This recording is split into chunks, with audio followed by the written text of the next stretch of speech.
This video is sponsored by Card Kingdom. You can visit their store by using my referral link in the description below.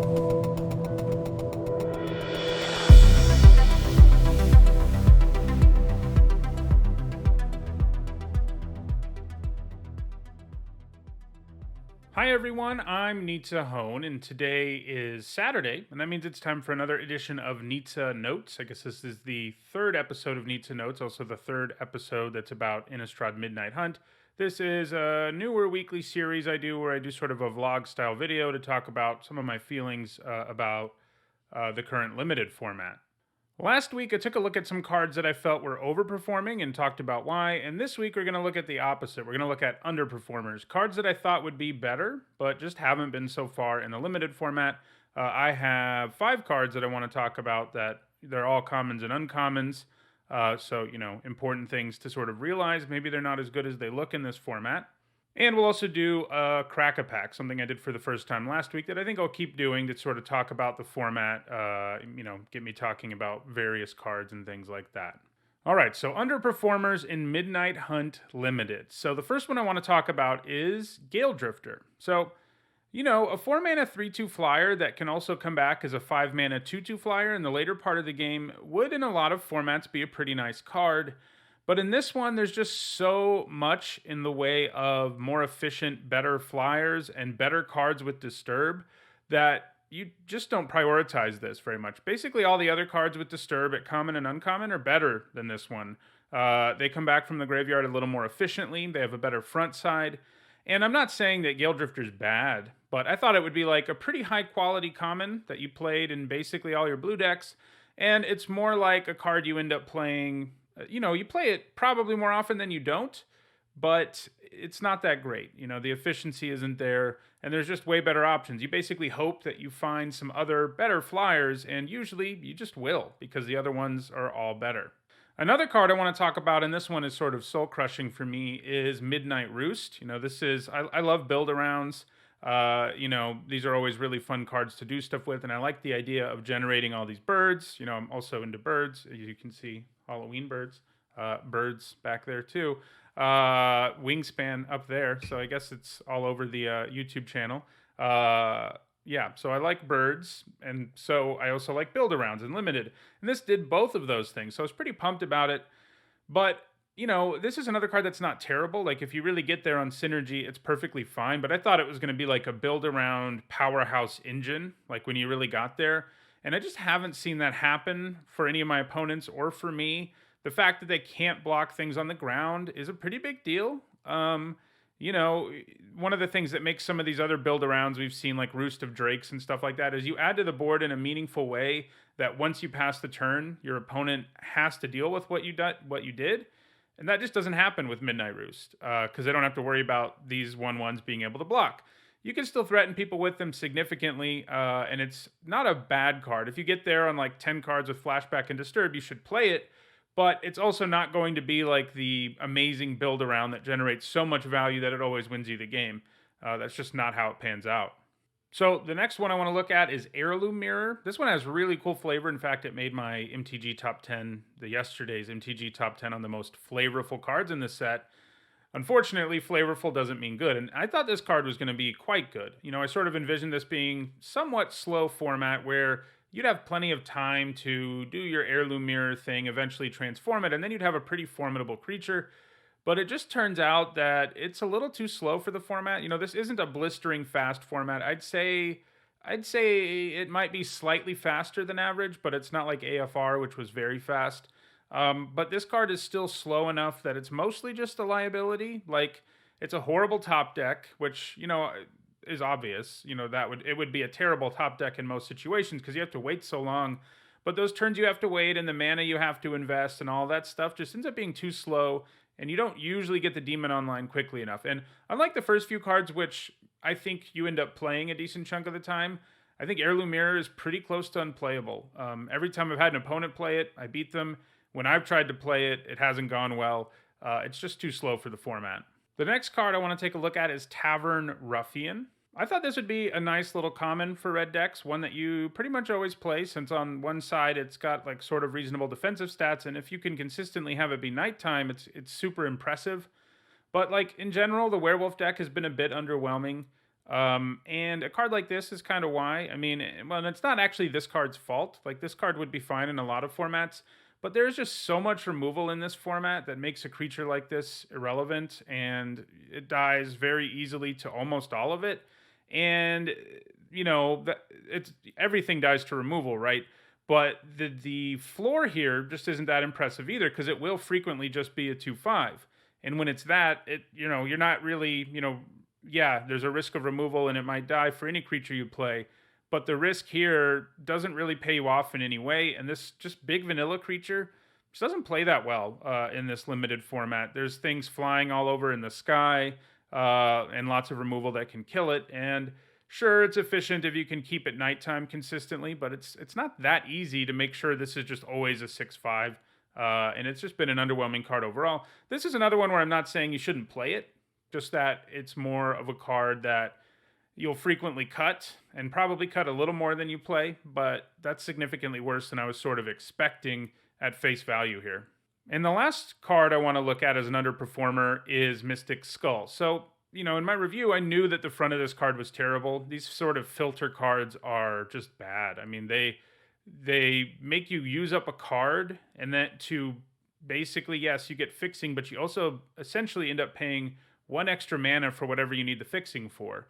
And cards that just filter mana are basically never good in limited. Even if they're lands, they're often not good unless they have something else going on.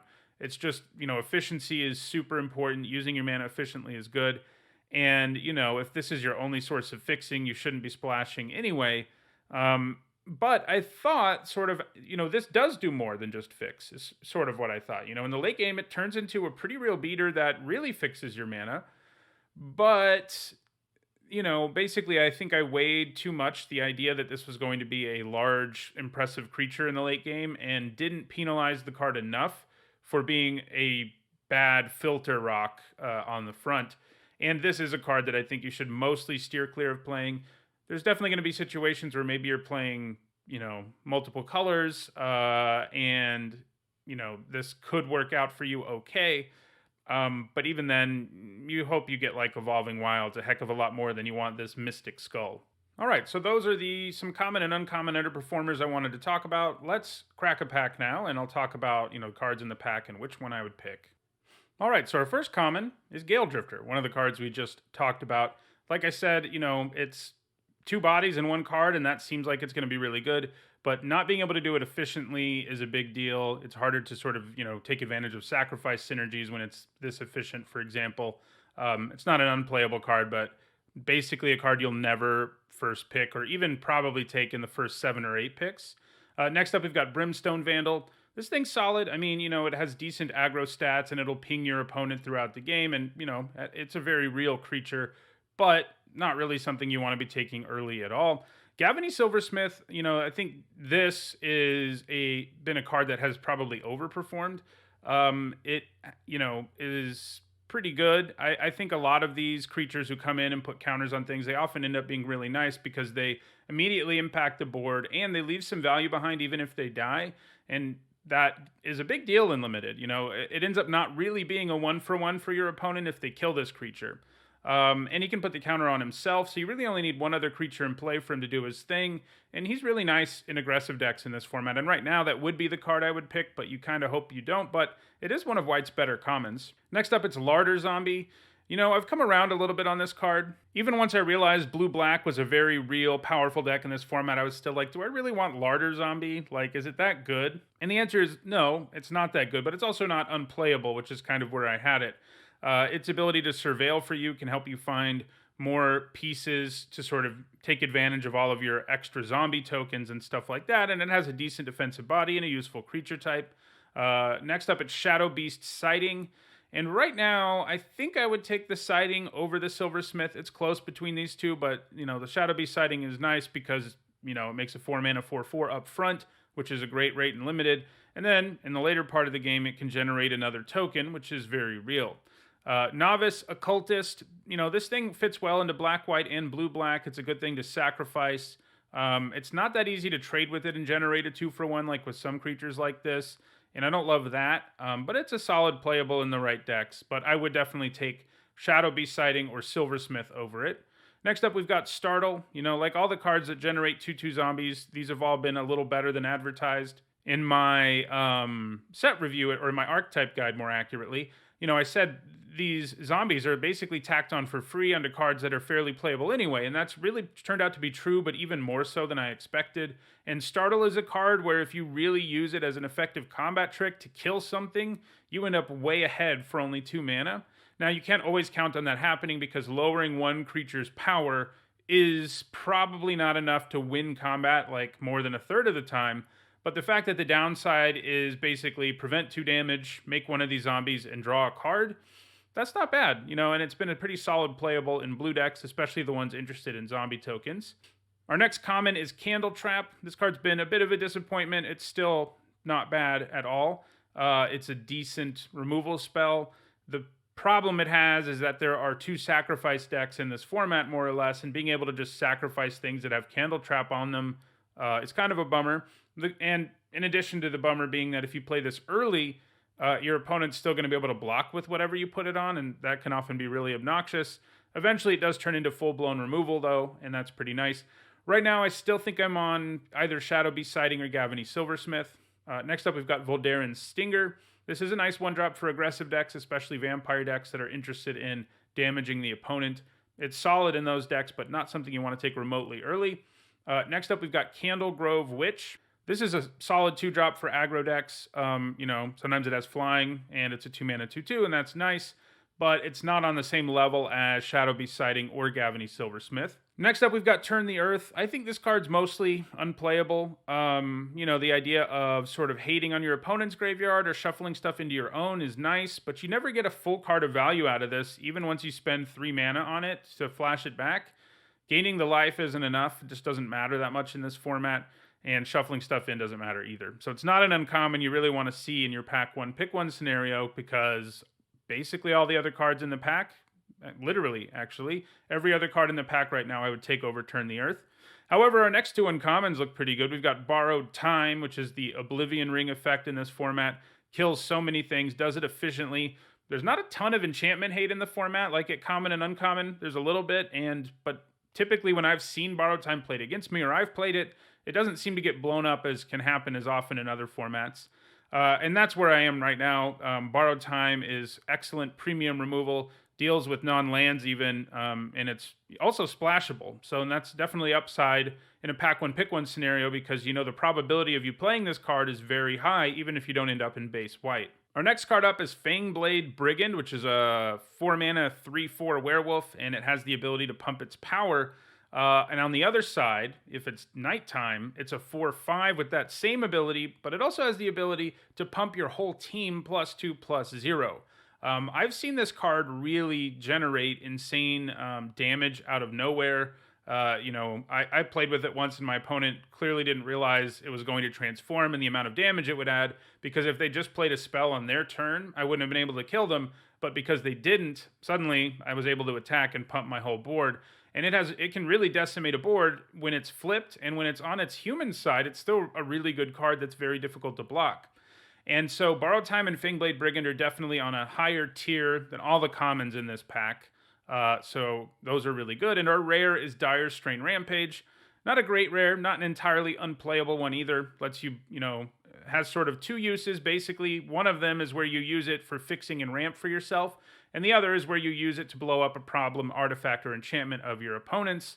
And it's okay at doing those things, but it's basically got the power level of a common in this pack, like a decent common. It's like right around the same level as Brimstone Vandal is where I would say Dire Strain Rampage is on average. So we're really looking at these 2 uncommons. And I think in the end, you just take Borrowed Time. I mean, having removal in this format, in any format, is great. It's flexible. It's one of the best uncommons in the set. I think the Brigand is too, is the thing. And I do think it's pretty close. The Brigand is a game-changing uncommon. They both are. And the Brigand probably has a higher ceiling in the sense that it can just, come out of nowhere and change a game drastically. But it also has a lot lower of a floor than Borrowed Time, which, Borrowed Time is basically always going to remove something really important and really change the game in your favor. So yeah, I would take Borrowed Time here. I could definitely see taking the Brigand too. It's really between those two cards. All right, so that does it for this edition of Nizzanotes. If you enjoyed the video, do me a favor and like it and share it so that other people can enjoy it too. If you want to make sure you catch future editions of Nizzanotes, as well as draft videos, all kinds of other limited content, top 10 lists, I put out a video at this point basically every day of the week. You should subscribe and turn on notifications. If you're looking for my past thoughts on this format, including the first 2 episodes of Nizzanotes and my set review, you should see those playlists on your screen shortly. And if you like what I do and want to give back to the channel, you can on Patreon. Thanks for watching.